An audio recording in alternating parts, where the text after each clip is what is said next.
J'ai la prétention de dire que j'ai été le premier à réagir en disant mais que se passe-t-il ? Aucune couverture médiatique, parce que j'avais déjà été confronté à ça, il y a déjà de nombreuses années, mais surtout en 2009. En 2009, où il y a une grève générale qui commence le 20 janvier en Guadeloupe, puis le 5 février en Martinique, et vous avez des médias qui sont absents, qui ne réagissent pas, et là tout est bloqué, il y a des barrages, il y a des revendications qui sont extrêmement fortes, à la fois sociales, économiques, identitaires, et vous avez la France parisienne, la classe médiatique et politique qui donc ne réagissent pas à ça. Et vous voyez bien que lorsqu'on regarde l'incarnation officielle de la France, à la télévision, la météo, que ce soit dans les journaux télévisés, vous voyez bien qu'il n'y a que l'Hexagone et la Corse. Ce sont les deux territoires qui incarnent la France. Et l'outre-mer n'existe pas. Alors, moi, en tant que délégué interministériel, certains ont trouvé ça peut-être un petit peu léger. Et justement parce que moi, je suis conscient des problématiques d'imaginaire, de part et d'autre d'ailleurs. À l'époque, j'avais sollicité, j'ai rencontré les différents responsables des chaînes de télévision, publiques et privées, en leur demandant que dans leur bulletin météo, soit intégré l'outre-mer, parce qu'ils ne pouvaient pas, eux, découper la France, amputer la France d'une partie de ces régions. France 2 a proposé un bulletin spécifique à l'outre-mer, ce qui est une avancée, mais ce qui est gênant. France 3 a refusé service public. On refuse quelque chose à d'autres Français.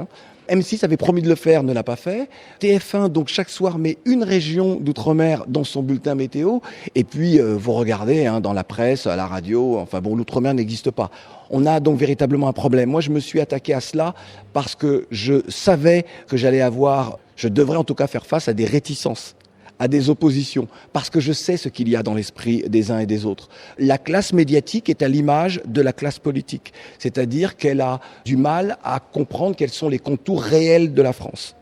Elle ne connaît pas l'histoire. Le fait de ne pas connaître cette histoire-là, il y a chez certains un manque d'empathie, un manque de connaissance d'eux-mêmes des situations économiques, sociales, sans aller même jusqu'à l'histoire.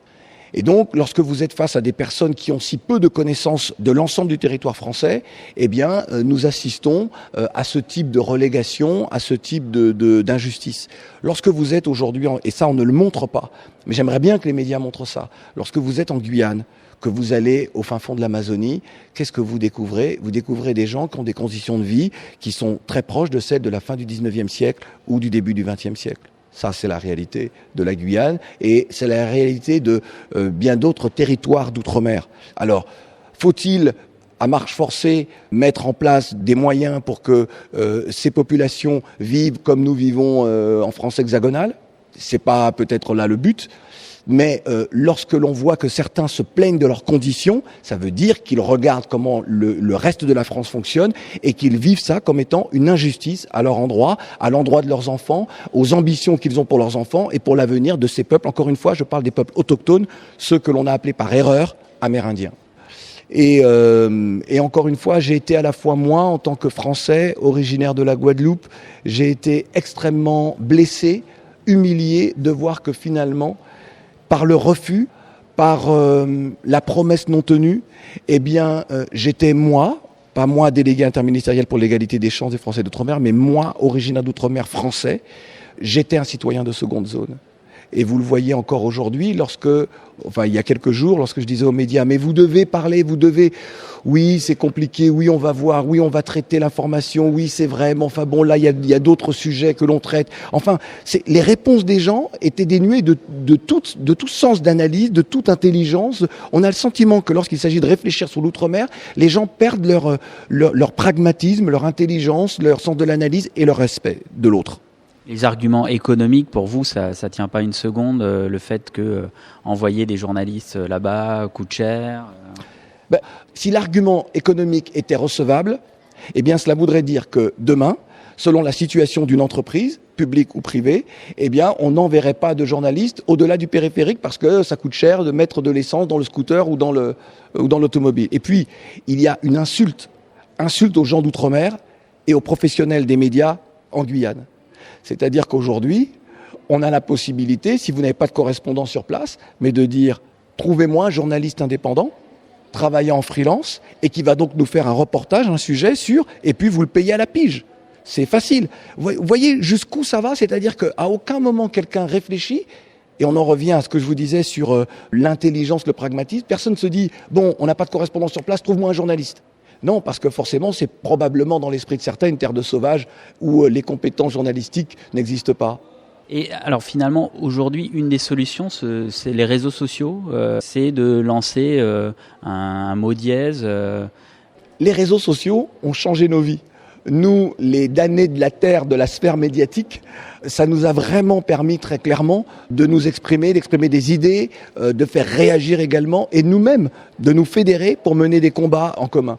Et donc ça, c'est extraordinaire. Et heureusement, parce que s'il n'y avait pas ça, je pense qu'il n'y aurait encore aujourd'hui dans les médias que quelques mots sur la situation en Guyane. Nous, on a connu l'époque, quand même, où lorsqu'il y avait des mouvements sociaux extrêmement durs aux Antilles, les médias n'en parlaient pas, et lorsqu'ils en parlaient, c'est pour dire mouvement social aux Antilles. Des moments où vous aviez, par exemple, durant un mois, la Poste était en grève. Les employés de la Poste se mettant en grève, il n'y avait pas de distribution de courrier. Sur un mois, vous vous rendez compte, n'importe quelle région de France, on en aurait parlé immédiatement. Eh bien, on ne parlait pas de ça aux infos. Et les réseaux sociaux ont changé nos vies. Donc là, est-ce que vous pensez que, au point où on en est, il peut y avoir des changements dans les esprits des journalistes, des rédactions? Les changements auraient déjà dû s'opérer en 2009. Alors j'ai envie de dire même avant, mais en 2009, les choses auraient dû changer. Et vous voyez qu'il y a un remake de 2009. Donc non, tout simplement parce qu'on refuse d'aller au fond des problèmes. On refuse d'ouvrir vraiment le dossier. Le dossier, en réalité, de l'outre-mer dans son rapport à la France, ou plutôt de la France dirigeante dans son rapport à l'outre-mer, et là volontairement je vais employer le terme de métropole, c'est un problème, comme disait Césaire encore en 68, c'est un problème colonial. C'est-à-dire que si vous ne mettez pas à plat toutes les problématiques, vous ne pouvez pas apporter de solutions pérennes. En tout cas, vous ne pouvez pas entrevoir les bonnes solutions. Et lorsque l'on vous dit sur la problématique de colonisation, on vous oppose, certains responsables politiques, de droite comme de gauche, un non à la repentance, ils se trompent. L'idée, ce n'est pas d'avoir un doigt accusateur, c'est de dire que le présent s'explique par le passé, parce que ce passé est très présent. Et donc, vous ne pouvez le régler, aujourd'hui nous, en tout cas nous le réglons à travers les réseaux sociaux, à travers le fait que nous échangions, que nous parlions, à travers le fait aussi qu'une colère s'exprime. Les 500 frères qui se cagoulent, normalement on n'aurait pas dû arriver à ça en France. Mais si nous sommes dans cette situation-là, c'est parce qu'il y a un ras-le-bol, nous bonquer ça. Et donc, les gens se disent, puisque l'État ne peut pas faire la loi, puisque l'État ne peut pas nous permettre d'entrevoir un avenir meilleur, nous allons prendre notre destin en main. Mais prendre notre destin en main dans l'esprit de beaucoup, c'est aussi peut-être demain aller jusqu'à l'autonomie, et comme je vous le disais, jusqu'à l'indépendance. Dernière question, vous pensez qu'il y a un cercle vicieux aussi, c'est-à-dire que comme il y a une faible ou une tardive couverture médiatique, les politiques réagissent moins parce que les politiques réagissent beaucoup aussi à la couverture médiatique? De toute façon, moi je pense que la classe politique et la classe médiatique marchent ensemble sur certains sujets. Et sur l'histoire de l'outre-mer, c'est vraiment le cas. Alors effectivement, on est en pleine campagne électorale. Et si les médias ne font pas les premiers titres d'une crise sociale aussi grave en Guyane, les politiques se disent on a suffisamment de sujets à traiter ou de sujets voire même anxiogènes pour ne pas ramener ce sujet-là qui risque de plomber la campagne. Et d'ailleurs, j'ai dit très vite, dès le départ, j'ai dit ce qui se passe en Guyane sera un tournant dans la campagne. Et c'est bien ce à quoi nous assistons aujourd'hui. Alors oui, ils réagissent en fonction de vous, les médias.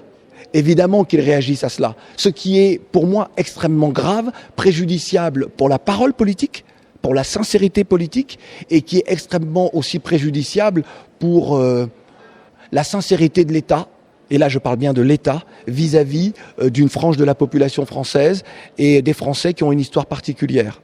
Et cette histoire particulière, c'est une histoire de, encore une fois, esclavage, colonisation, mais surtout aujourd'hui, en 2017, de relégation, d'inégalité de traitement, et les choses perdurent.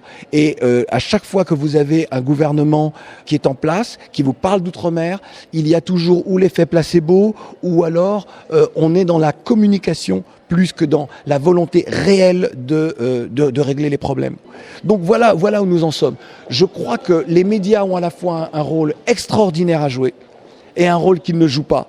C'est celui d'avoir une égalité de traitement envers tous les Français, quel que soit le sujet, quelle que soit la période, quelle que soit la difficulté du problème qui est posé.